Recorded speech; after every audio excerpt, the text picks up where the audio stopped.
Setting the stage. The spin-off, Georgie and Mandy's First Marriage, follows Georgie Cooper Jr., played by Montana Jordan, and Amanda Mandy MC Allister Emily Osment in Texas in the mid-1990s as newlyweds, navigating early parenthood, family dynamics, and personal ambitions. Because the show is part of the same world that spawned TBB TV Young Sheldon, it carries a legacy of connections, characters, and backstory threads. The Season 1 finale episode, titled Big Decisions, May 15, 2025, wraps up some of the big arcs of the first year.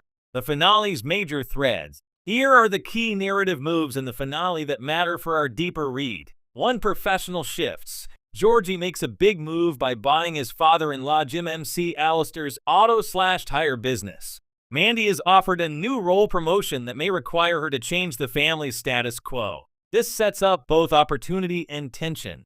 CF. News piece. 2. Marital strain. The age gap between Georgie and Mandy, 12 years, has been a recurring theme, and in the finale those pressures come into sharper relief.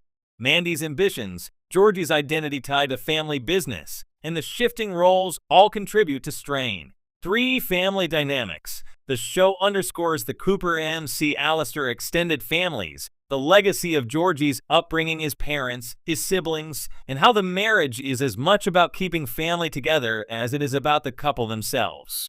We see how Georgie struggles with living in Mandy's family orbit while trying to carve his own path. Or foreshadowing and impermanence, knowing from TBBT lore that Georgie will ultimately have had multiple marriages and divorces adds a bittersweet layer. As viewers, we know this first marriage won't be the whole story, and the finale hints at cracks rather than perfect resolution. As one article puts it, the show strengthens the tragedy of their relationship.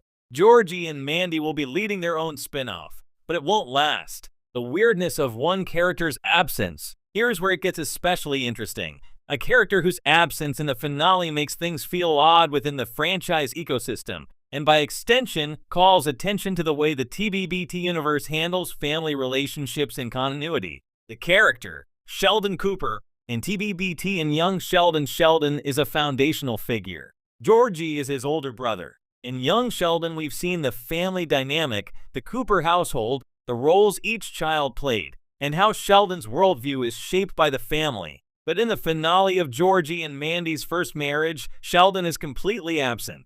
More than that, as the storyline presses into key emotional territory around the family, the sibling bond, the grief over the father's death, George Sr., etc., the fact that Sheldon is nowhere to be found or even referenced in a meaningful way feels really weird. Why is it weird? A few reasons. Shared universe expectations. Because the spin-off exists in the same fictional world as Young Sheldon and TBBT, audiences expect interconnections, cameos, nods, acknowledgement of major characters.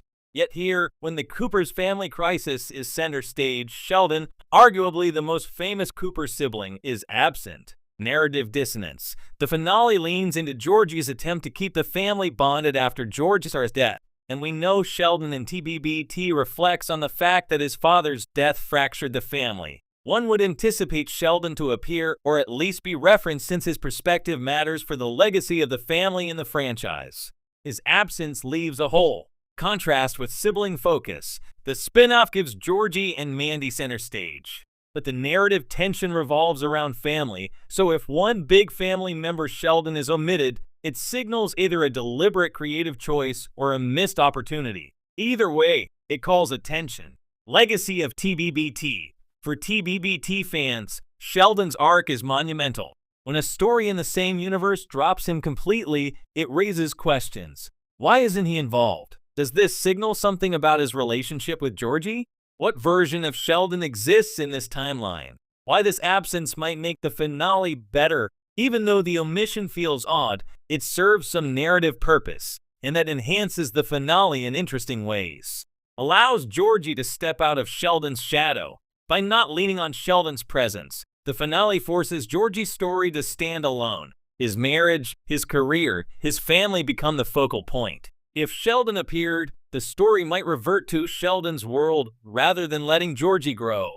Heightens the sense of loss/fragmentation. The absence underscores the chasm created by George's death and the family's division. Sheldon's absence is a subtle metric of how far the family has drifted, which aligns with the theme in the article that Georgie's efforts ultimately fail to keep them whole. Creates mystery. For franchise-savvy viewers, it's tantalizing. What is Sheldon doing? Why isn't he showing up? It sets up intrigue for future seasons or crossovers, which can sustain interest. Reinforces the first marriage fragility. The title itself, First Marriage, implies things to come. The absence of a star like Sheldon subtly signals that this era is impermanent, that this story is a chapter, not the whole. So the missing sibling adds to the underlying tension that the status quo won't last. Why it also doesn't feel fully satisfying. However, the missing Sheldon also leaves some narrative discomfort. Missed connective tissue. In a shared universe sitcom context, fans often expect Easter eggs, crossovers, or at least acknowledgement of major players. Not even a cameo or call-in mention may feel like a missed chance. Inconsistent context for TBBT watchers. If you're coming from TBBT, you know Sheldon. The show assumes you remember the family dynamic, but without referencing him, there's a disconnect. It makes the world feel narrower than we expect. Unanswered questions linger. Given we know from TBBT that Georgie and Sheldon are estranged or at least distant by the time adult Georgie shows up in the parent series, the absence gives little context about how the rift developed. That leaves viewers hanging. CF.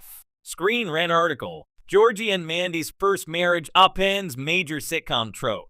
Georgie's main goal still fails. Opportunity cost. Sheldon could have brought comedic weight or emotional depth, supporting the story in the finale with flash forwards or perspective. His absence means the story leans heavier on Georgie/Mandy, which is fine, but perhaps less layered than it might have been. The bigger implication. What this means for TBBT-verse continuity, let's zoom out. The absence isn't just about one episode. It signals how the franchise may approach family/spin-off storytelling moving forward. Focus shift. TBBT was about adult geniuses and their misfits. Young Sheldon flipped to childhood and family. Georgie in Mandy goes further. Marriage, parenting, small-town life. The omission of Sheldon here suggests the franchise is willing to move on from its core characters and allow secondary characters to lead. Canon flexibility. The fact that Sheldon isn't present or hardly referenced implies that the creators are comfortable exploring the universe without being anchored by TBBT's main cast. It gives creative freedom, but also raises questions about what shared universe really means in practice. Emphasis on the Cooper story beyond Sheldon. For decades, the Cooper family was seen through Sheldon's lens. This spin-off recasts the story through Georgie's perspective. The absence of Sheldon helps signal that shift, albeit awkwardly. Foreshadowing separation. As noted earlier, Georgie and Mandy's story is known to be just the beginning. The absence of Sheldon maybe foreshadows that by the time TBBT's timeline arrives, the family is more fractured.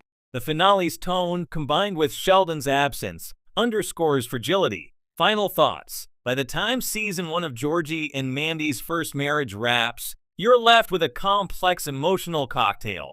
Optimism, new opportunities, commitment,